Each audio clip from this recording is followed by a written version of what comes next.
امروز در شهر ترسونزاده 125 مؤسسه تعلیمی فعالیت دارد. در مجموع امسال زیاده از 60,000 نفر خوانندگان به تحصیل فرا گرفته شدند. به گفته این مسئولین همه مؤسسات تعلیمی تعمیر خوب گردیده و با تجهیزات درسی پوره نصب کرده شدند. درس ها همش از روی جدول برآمده شده. آموزگاران کوشش کرده ایستادند که برنامه‌های فنی، نقشه‌های تعلیمی را پورا اجرا نمایند تا اینکه خوانندگانی که بر اینجا تحصیل میگیرد دانش‌ها را پوره از خود کند.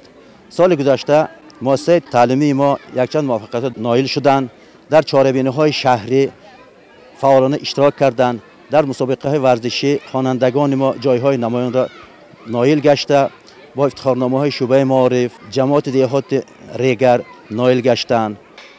مسئولین شعبه معارف و مؤسسات تحصیلات میانه عمومی و اساسی شهر ترسونزاده از تمام امکانات‌ها استفاده بوده کوشش به خرج دادند که خوانندگان در صنفخانه‌های زیبا و برهوا و مجهز به تمام عیونیت‌های تعلیمی در سال 2018 و 2019 به تعلیم و تربیت فرا گرفته شوند. در مکتب ما 595 خواننده به تحصیل فرا گرفته شده است. سال گذشته 28 نفر ختم کننده داشتیم.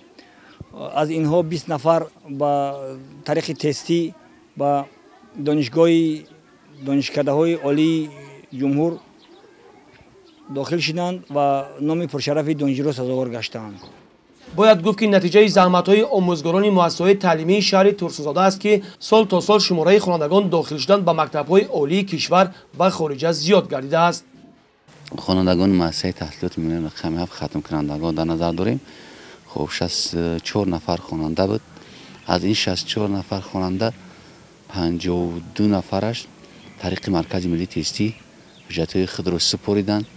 48 نفرشون به دانشگاه‌های داخل و خارج تحصیل کرده ایستادند.